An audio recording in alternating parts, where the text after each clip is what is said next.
The storm howled over the ice like a living beast. Winds reached 120 kilometers per hour. Snow blasted sideways, erasing the sky.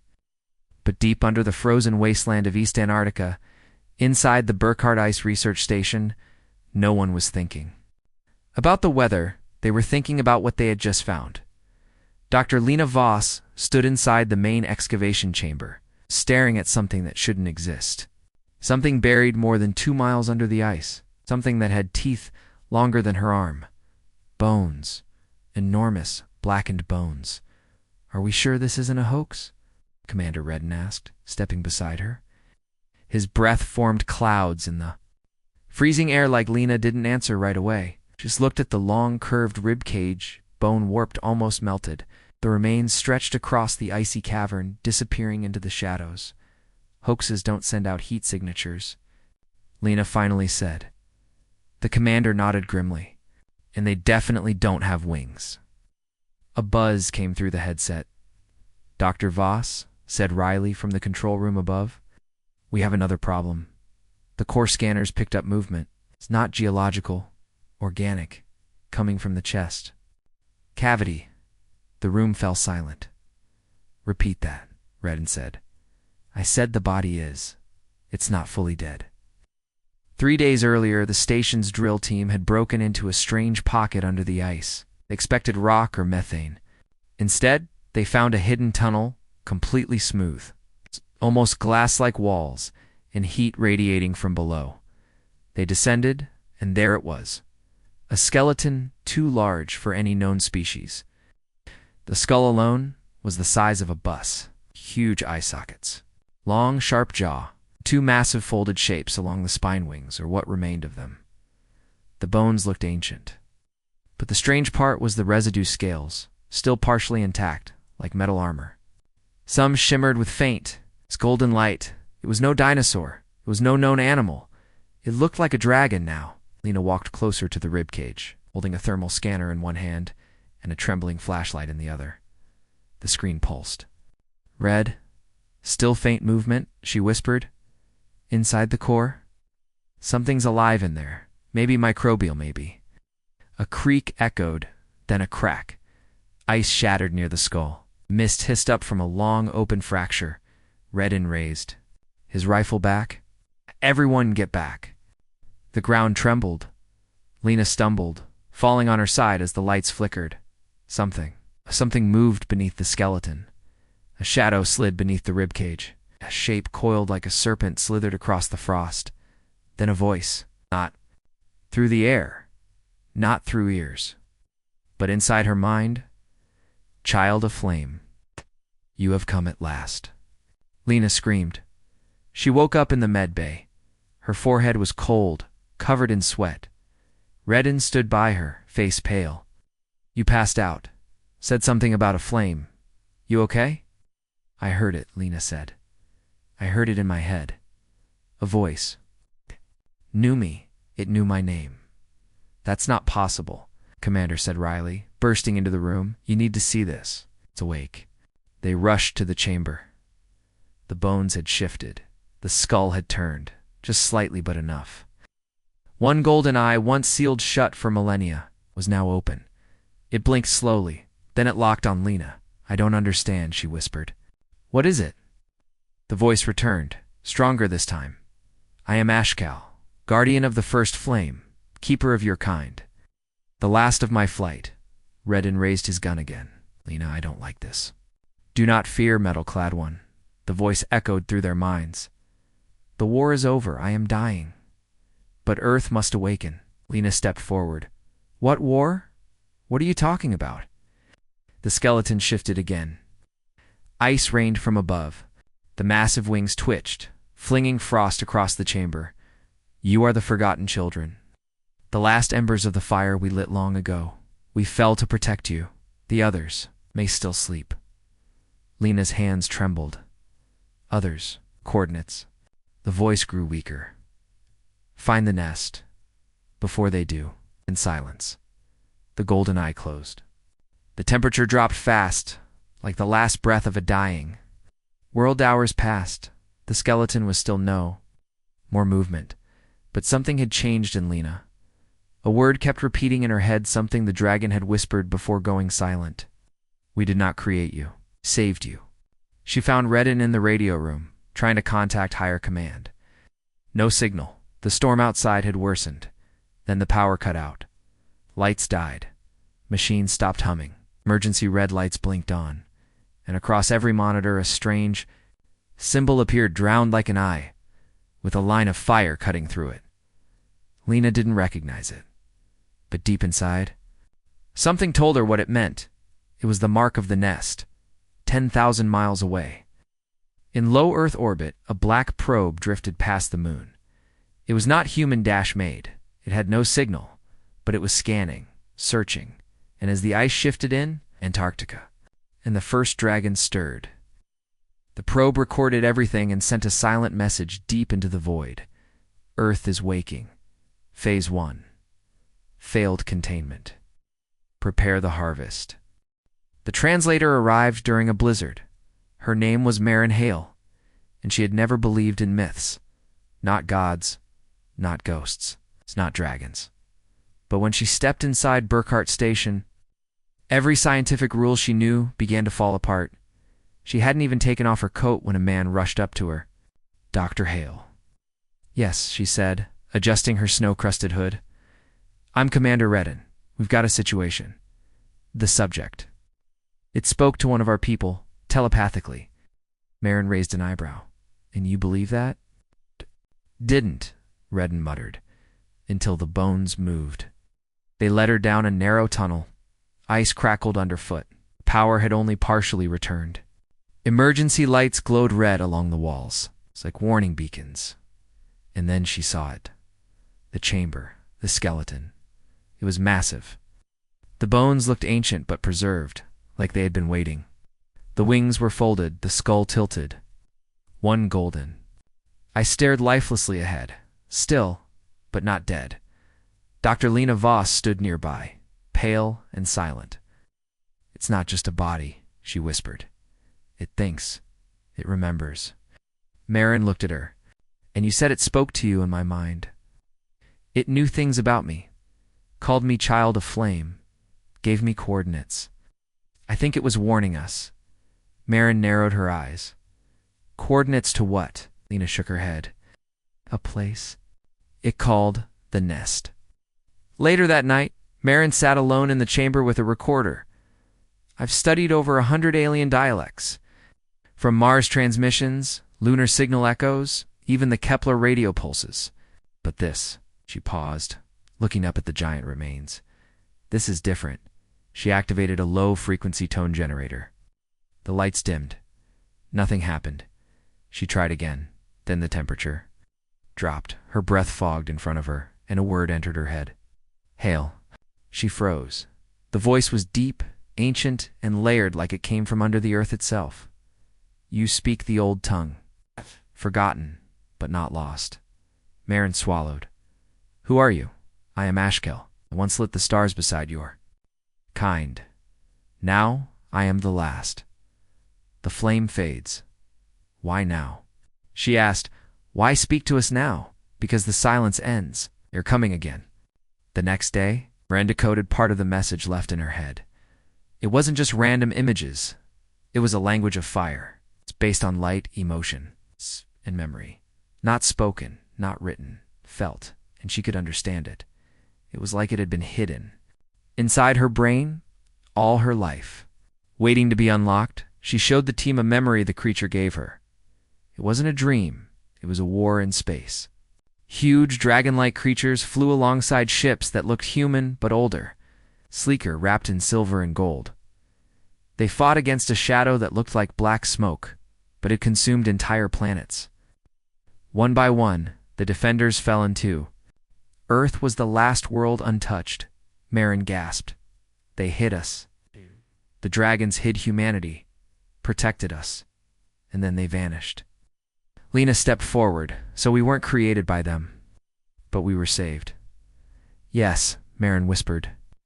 And now they want us to remember. Meanwhile, in orbit above Earth, the probe that had been watching Antarctica received a reply. A whisper from deep space. Signal confirmed. Flame signature detected. Deploy advance force. Earth has awakened. Back at the station, something else stirred. Ashkal's bones began to glow faintly. Not from heat. From inside, the golden eye opened again. Marin stepped forward carefully. "You're dying," she said, "but you're trying to warn us." "Why me? Why can I understand you?" "Because your line still carries the fire. Long ago, we gifted part of ourselves to humans. Only a few carry it now. You are one." "I'm not special," she said. "You are, or you would not hear me." Then he gave her more than words, a vision. She saw a temple not on Earth, but on a moon far away, surrounded by rings of flame. Inside were more like Ashkal, some alive, some dreaming. She saw a symbol etched in obsidian, a winged flame inside a circle, the nest. She whispered. Ashkal's voice was weak now. "Go, before they find it. Before the silence becomes fire again." That night, the UN received a private signal from Burkhart Station. "We have made contact with an ancient, intelligent being. Has given us coordinates to something buried off-world. Recommend immediate space mission." On a private base in low Earth orbit, a group of military scientists received the same data, but they didn't want to warn the world. They wanted to control it.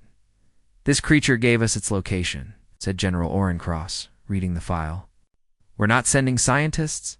We're sending a retrieval team." He looked at the screen, where Marin Hale's image was frozen, and if she gets in the way to mate her. Back at the Antarctic base, Ashkal was silent once more, but something had changed.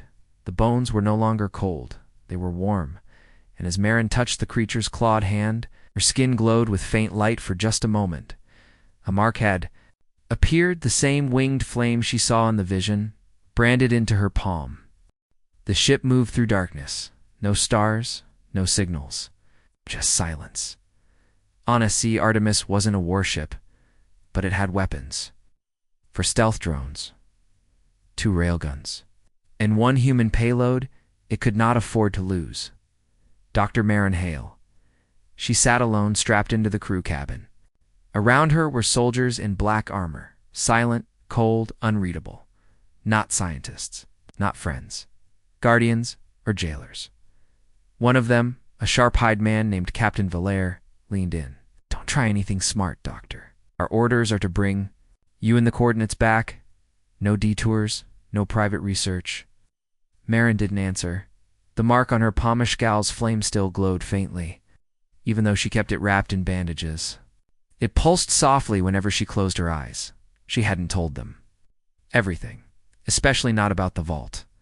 The coordinates given by the dragon led them past Mars, through the asteroid belt and deep into the edge of Jupiter's gravity well. And they're hidden inside a hollow moon orbiting a gas giant was the vault of the first flame. The moon's surface was cracked, burned, and twisted like it had been scorched in battle.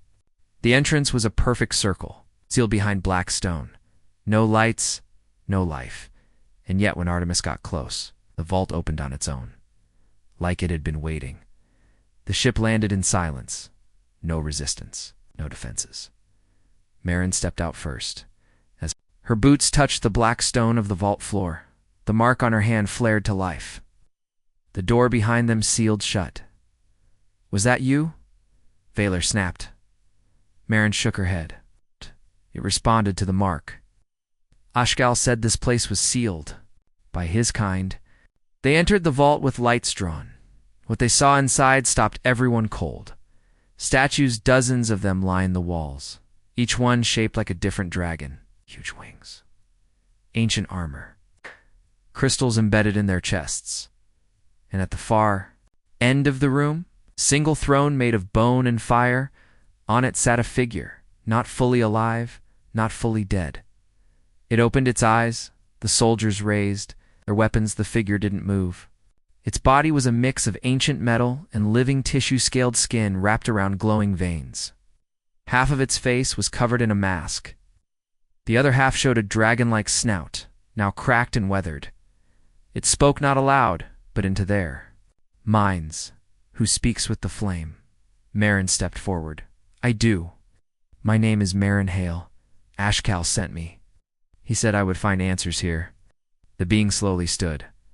Cow. Lives barely, Marin said. He's dying. But he remembers everything. He remembers the war, the sacrifice, the nest. The dragon warrior looked down at her hand. The flame symbol pulsed once. Then it nodded. Then you are a flame bearer. A chosen memory, and time is short. The being walked to a pedestal in the center of the vault.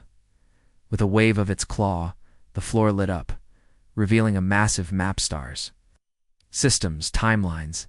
He pointed to Earth. Long ago, your kind stood with us. Not as soldiers, as creators, thinkers. But when the devourers came, we hid you. Buried the flame inside your blood. Only a few still carry it. The devourers, Marin asked. Darkness that learns. Machines that eat stars. They ended our kind. Now they come for you. Valor stepped forward. And you expect us to believe a bunch of fairy tales and glowing maps? Marin turned to him. You still think this is myth? But the warrior stepped forward. Then see what I saw. He placed a single clawed hand to Valor's chest. Valor gasped, collapsed. For 10 minutes, soldiers held their rifles at ready. Valor twitched, muttering in his sleep, sweating like he was burning from the inside out. Then his eyes shot open, and he screamed. They left the main chamber. Hours later, no one said a word. Valor no longer doubted. The vault had shown him the final battle, the end of the Great Flame. When the last dragons gave their lives to create a barrier around Earth, but now that barrier was cracking, and the devourers had already sent scouts. Before they left, the dragon warrior gave Marin a device. A metal ring, warm to the touch, with 6 shifting symbols. The flame key. It will show you the way to the nest, but be warned the others may not welcome you. Not all survived the war. Unchanged others? She asked. You mean other dragons? The warrior said nothing, but the look in his eyes told her enough. They weren't just dragons, they were guardians, or monsters, and Earth had been left in their care for better, or worse. As Artemis left the vault, alarms rang in the cockpit, unidentified.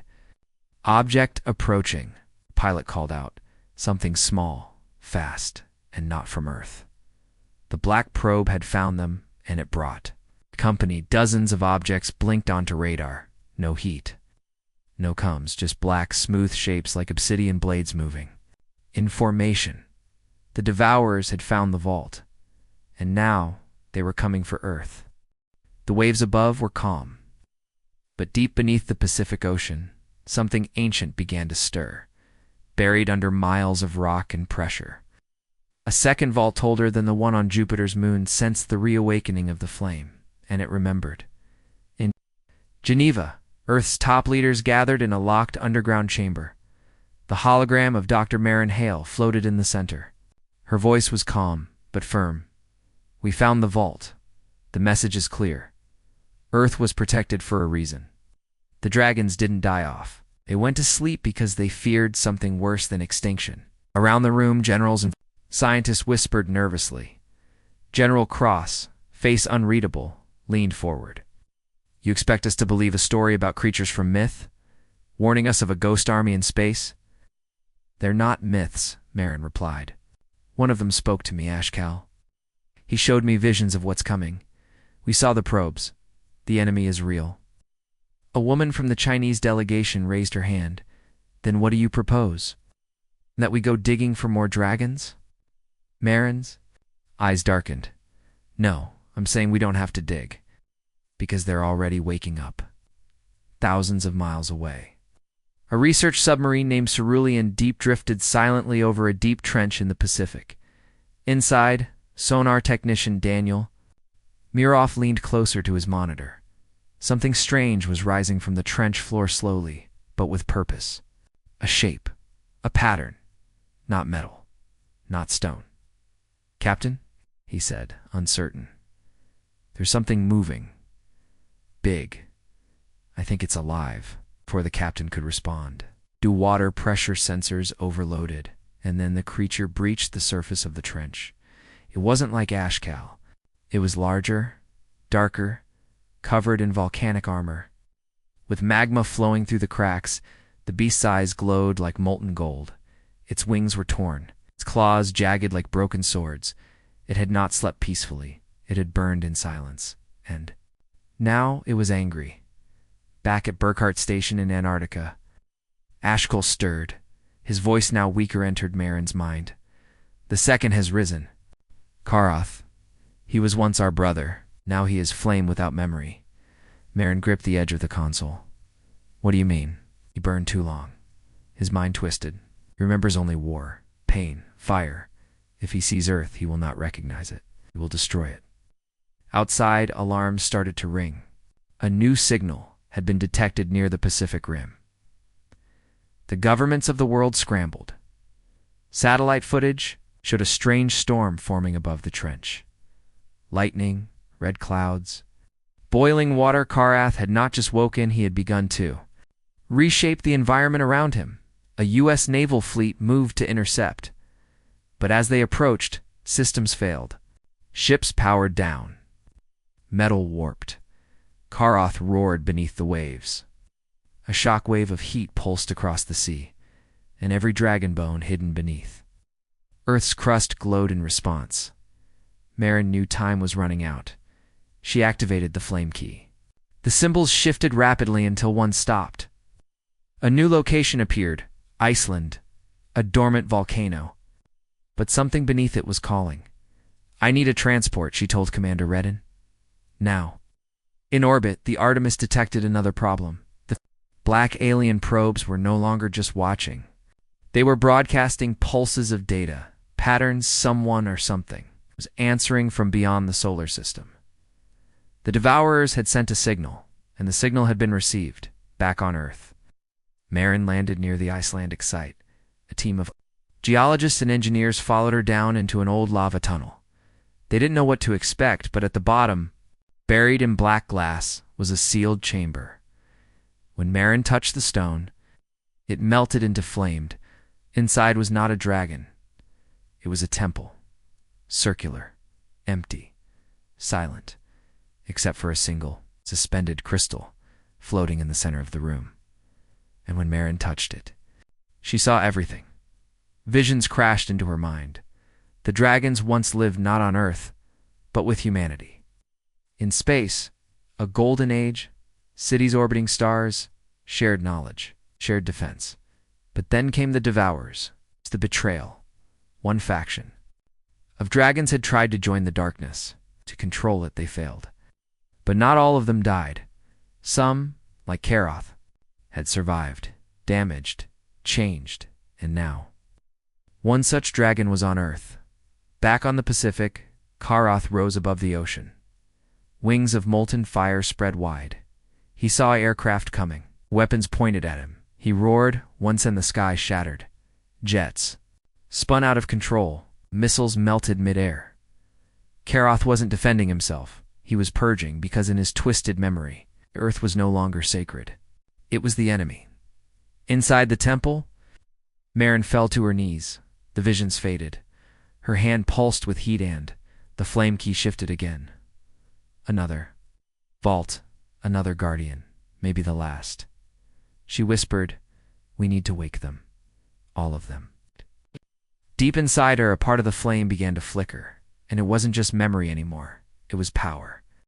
The sky over Tokyo was red, not from sunset, but from fire. Karath flew above the clouds, wings stretched wide. His body glowed with cracks of molten gold, lava dripping from his claws as he passed.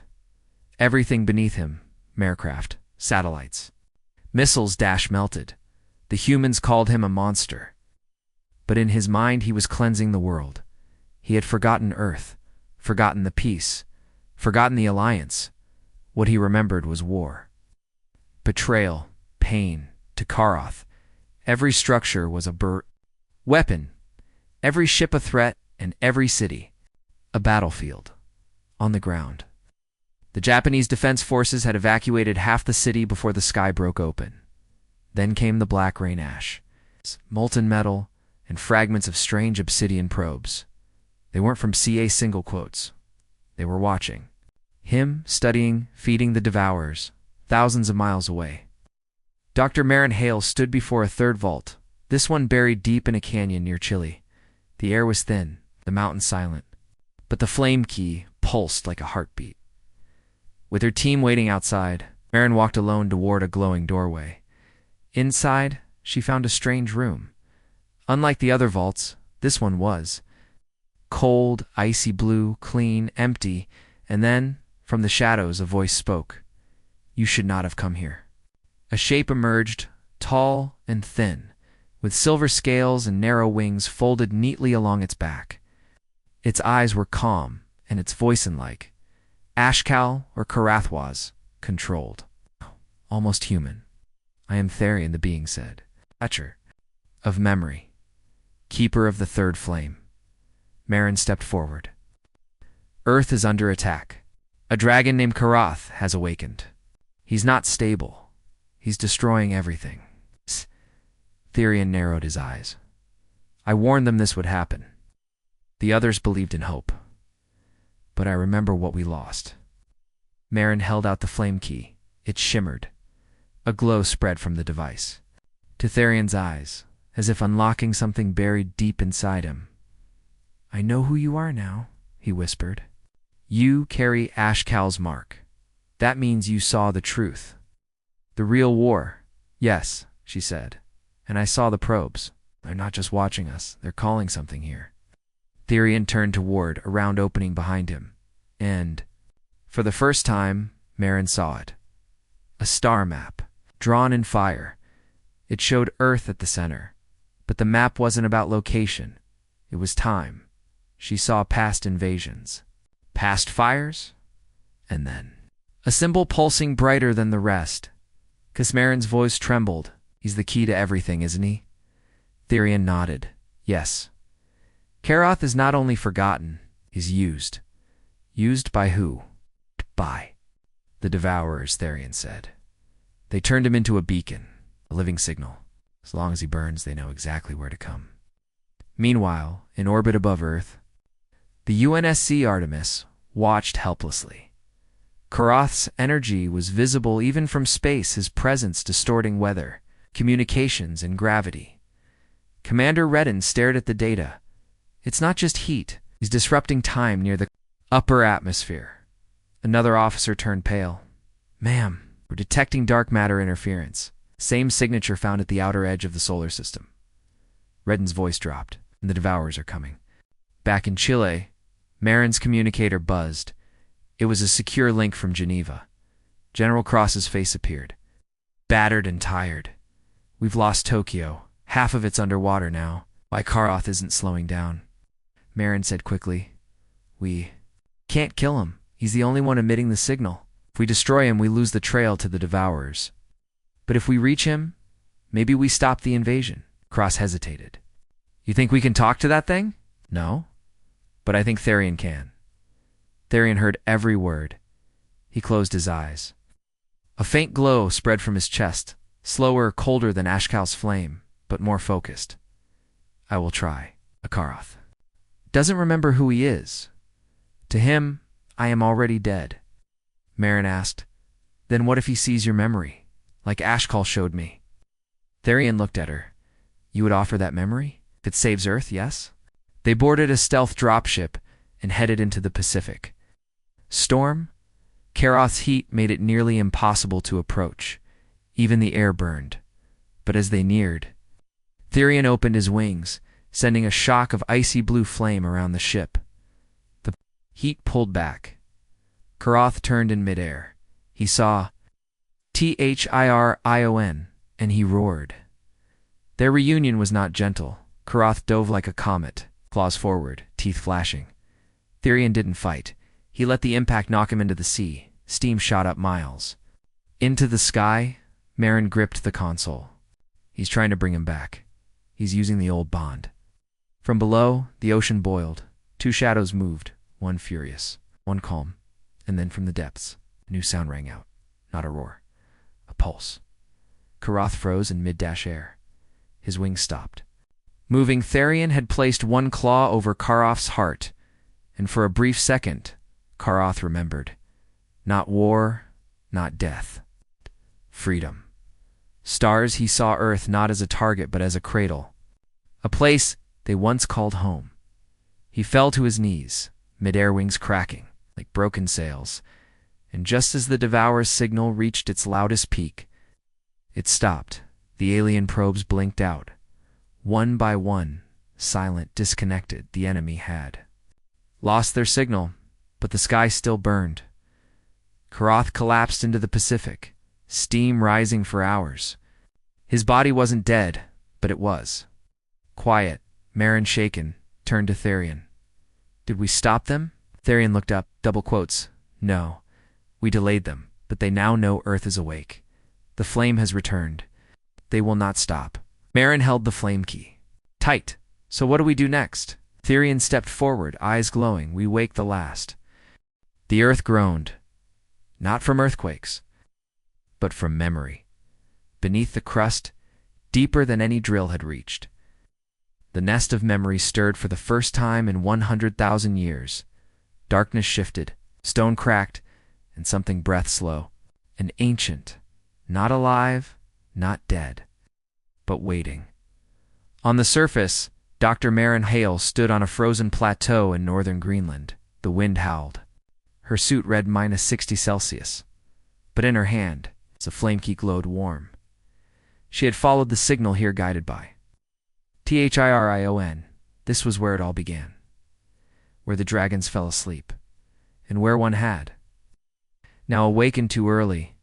She turned to the team behind her, Arctic specialists, military guards, and the young geologist Rafe Ibarra, who had discovered the first heat signature 2 weeks earlier. "It's just rock," Rafe said, wiping frost from his visor. "But there's movement. The ground is pulsing," as if to prove his point. The ice beneath him gave off a deep, distant thump. Marin crouched. "It's not the ground, it's breathing. The nest is below us." Suddenly, the flame keys. Flame turned violet. Therion's voice echoed in her mind. "One has broken free." Far below, the nest awoke. Rows of dragon bodies lay curled in stone cocoons, each one dormant, locked in suspended animation. But at the far end of the cavern, one cocoon was empty. Scratch marks on the walls, melted path, the missing dragon's name. Varax, at that very moment in Geneva, world leaders stared at satellite footage. The images showed a massive heat bloom beneath Greenland, miles wide and growing fast. General Cross turned to his advisors. "That's a threat. We launch a kinetic strike now, before whatever's down there reaches the surface." "But sir," a scientist objected, "what if it's not hostile? We can't risk it." "After Karath, we hit first." Back in Greenland, Marin received the alert. She checked her screen and incoming weapon signature from orbit. No, this will kill everything down there. "We haven't made contact yet." She hit her comes. "This is Dr. Hale. Do not launch." "I repeat, do not." "Too late." From orbit, a tungsten rod fired through the atmosphere, silent, fast, unstoppable. Therion roared across the mental link. "You fools. The nest is sacred. That strike will not just wake the others. It will make them think we are under attack." The flame key exploded in light in the nest. The strike hit, a blinding flash. Shockwaves tore through the caverns, and the sleeping dragons began to stir. Stone cracked, scales glowed. Eyes opened one pair at a time, and then came the roars. The nest was now alive. Varax stood at the edge of the nest, wings spread wide. He had escaped before the others, but now he sensed the waking. He watched the strike. He felt the humans above. His heart burned not with hate, but with grief. These were the descendants of the ones they had once protected. Now they feared him, feared all of them. And that fear could lead to war. Back above, the snow cracked apart. A great horn pushed through the ice, then ahead, wings. And finally, Therax rose into the sky. His scales shimmered like obsidian soaked in starlight. Not as molten as Karoth, not as cold as Therion. He was balance. Marin stood still, her team frozen in awe and fear. She stepped forward, raised the flame key. Verax looked down and bowed his head. At that exact moment, every dragon in the nest stopped roaring. They had heard. His choice? They would not burn the sky. Not yet. Marin heard Verax speak not in words, but in thoughts and feelings. You carry the last flame. You chose understanding over destruction. That is rare. For your kind. I came to learn, Marin replied, tears freezing on her face. Not to control, not to command. Just to understand what you truly are. Verax's voice was both gentle and grave. Then you must know. We did not leave this world. We died with it, buried ourselves to protect what remained. But now, the stars are waking again. And so are the Devourers. Therion landed beside them, battered from flight. He looked at Verax, then Marin. Last vault is not on Earth, Therion said. It's in orbit, and it holds the first memory, the truth of why we vanished. Verax nodded. The final flame. Marin's heart pounded. What's in it? Therion whispered. The name of the traitor. Marin looked up at the sky. Above the clouds, something else was coming. A signal. Faint, but growing stronger. One of the Devourers had arrived early, and it wasn't hiding anymore. Low Earth orbit. Dr. Marin Hale floated in silence. Eyes wide as the stars drifted by, below her Earth spun blue, scarred alive above her. It's the final vault, not built into rock, not buried in ice, but carved into a dead satellite, disguised as human tech drifting. Since 1972, it pulsed now, alive. Watching her suit, sensors flickered, radiation rising, magnetic field warping. And inside her mind, a voice she did not recognize whispered, Do you really think we forgot you? Marin reached the vault's outer shell. A panel opened. The flame key vibrated in her palm. Glowing pure white, she hovered, breath held, and touched it to the lock. The vault opened. Inside, a small chamber no bigger than a closet. A floating prism of dragonstone hung in the center. It shimmered, not like flame, but like a mirror. As she floated inside, the prism flashed, the door. Sealed, and Marin was no longer in space. She stood on scorched earth. Mountains torn apart, sun blackened. 1,000 dragons lay dead across the sky. Their bones turned to ash. Above it all floated a ship, not built by claws or human hands. A devourer. Dreadcraft. Silent. Metallic. Watching. But this wasn't the shocking part. No. What made Marin freeze in horror? Was the shape flying beside it? A dragon, and not just any dragon? Ash the same. Ashkel, who gave her the flame key, the same. Skel, who had saved her. He was flying alongside the enemy, speaking in their strange mechanical tongue, delivering something coordinates. The memory collapsed like burning paper. Marin screamed. She was yanked out of the vision and flung back into her body. Back into the vault, heart pounding. Therion's voice broke through her earpiece. Did you see it? Couldn't speak. Verax's voice followed. You saw the traitor. She finally choked the words out. It was Ashkal. He gave the Devourers Earth's location. On the surface, the other dragons felt it too. A great shame rippled through the nest. The one who lit the first flame was also the one who betrayed them. Marin re-entered the shuttle. Shaking, General Cross patched through from Earth's command. We're detecting a massive anomaly above the southern hemisphere. Not Karoth, something new. Darion's voice came. Fast. That's the Devourer scout. The same ship from the memory. It's arrived. Verax looked to the sky. If it scans Earth, the rest will follow. Then Verax turned to Marin. You saw the truth. Now you must decide. Decide what? If Ashkal is alive. You trust him again? Ashkal had vanished since the Antarctica battle. No signal, no flame. Everyone assumed he had returned to Stasasor burned out completely. But now, everything was uncertain. Did he betray them? Was it an illusion? Was it regret that drove him to help Marin later? Or was he still playing a deeper game? Suddenly, alarms flared across Earth's orbital network. The Devourer scout uncloaked huge, sleek, dark as space itself. And it spoke across all frequencies, not in language, but in emotion. We see you. We remember your flame. We are hungry again.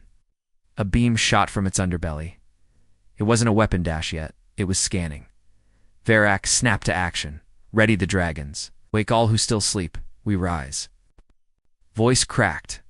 We can't win against that alone. Therian nodded grimly. Then call them. Marin frowned. Call who? He pointed to the sky. To the others. There were more dragons scattered across the stars before Earth fell. If even one survived, they'll come when the flame key lights the beacon. Marin placed the flame key into the vault's final cord. It clicked. White fire burst upward, through orbit, through the clouds, across the galaxy. A signal screamed. Old ships stirred. Eyes opened, and far. Far away beyond the Orion spur, great shadow turned and whispered to itself. Earth burns again. The last war never ended. Back on Earth, the scout ship froze mid-dash scan. The beacon had changed something. Not just location, it had awakened something old. Something the Devourers had feared once, now feared again. The scout fled, not out of fear of humans, but out of fear of what might answer humanity's call. Marin sat in silence, the flame key now dim in her lap. Verax looked at her. There's one more truth you must face. She turned to him. What is it? He replied softly. Ashcal was not the only traitor. The sky was no longer silent. Hundreds of streaks moved above Earth, like stars falling in reverse. But they weren't meteors. They were ships. Some old, made of stone and crystal. Some metal, scarred by age and battles and systems no human had seen. They came from forgotten corners of the galaxy, answering the Flame Key's final call. Marin Hale stood atop the shield tower in New Geneva, watching it all with trembling hands. Wind tore at her jacket. Her earpiece buzzed with voices, generals, scientists, world leaders, even dragon lords. But she tuned them out, because deep inside, she knew something had changed forever. The world was not alone. Earth was part of something ancient, and that ancient thing was waking up, but not all of it was friendly. Therian circled once and landed beside her.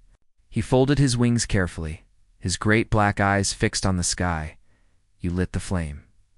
Now the sky remembers. Marin nodded, but her voice was weak. And Ashkel? Eric's answered from above, descending on warm golden winds. Still, silent. But he's alive. Somewhere we can feel his flame. Marin looked at him. He betrayed you. He led the Devourers to Earth. Long ago, yes. But he also gave you the Flame Key. Without him, you would not have found us. Without him, we would still be sleeping. Verax paused, then added, traitors can still choose redemption. Before she could respond, her cum lit up. A scout drone near Mars had picked up something big. Very big. A Devourer fleet was coming. 37 ships. No words, no contact, just movement. Direct. Calculated, they had scanned the beacon and decided. To end the question once and for all, Marin whispered. How long? 17 hours, said Therian. Unless we meet them halfway. You want to attack them in space? Yes, said Verax. Dragons were made for the sky, not to hide beneath it. Marin looked up again. We don't have enough. Even with the dragons that answered the call, we're still outnumbered. We know, Therian said quietly. But this is not just a war of numbers. It is a war of memory, of purpose. They think you are weak, that your species forgot what we once stood for. Verax stepped forward, eyes glowing. But now the sky remembers us, so will they. In the ancient nest beneath Greenland, dragons old and new took flight. Their wings lit up the night. Ow. Some hadn't flown in 100,000 years. Some had never even met a human. But now they flew together.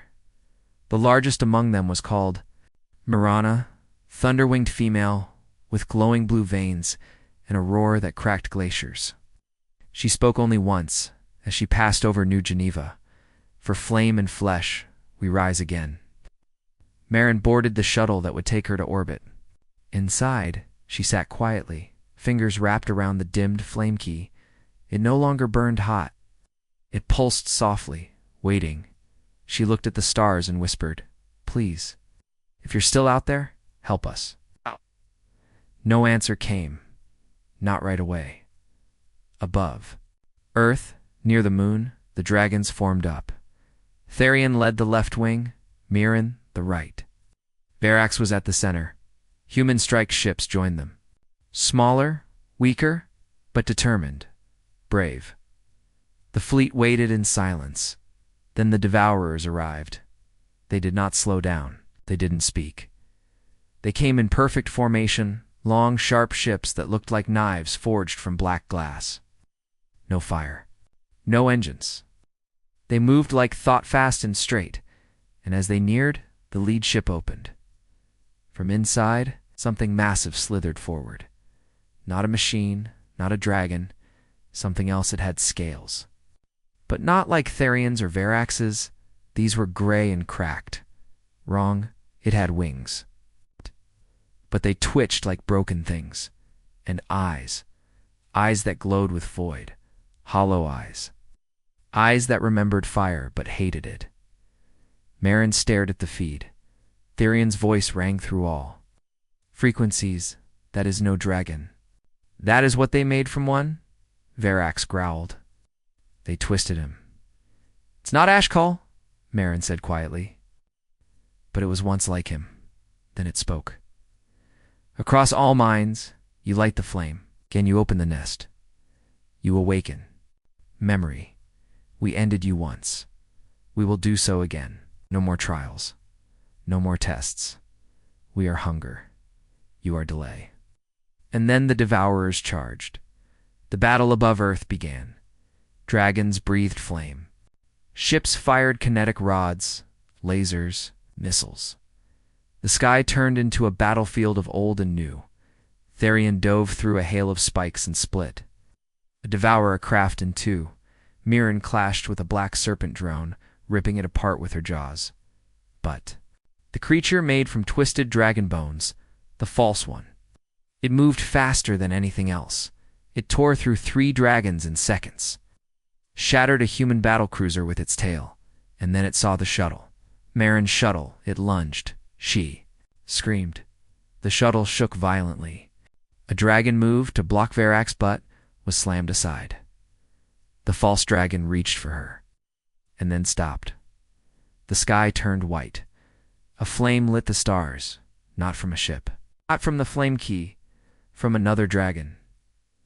One no one had seen, until now. Ashkal appeared streaking down from the far side of the moon. Wrapped in silver fire, his roar shook all minds. The false dragon turned to face him. They clashed in the middle of the battlefield. Wings flaring, fire roaring. Ashkal screamed into the false one's mind, "You were not meant for this. You were meant for truth." The false one hissed, but wavered. It paused for just a moment. That was enough. Verax struck it from behind, Moran from above.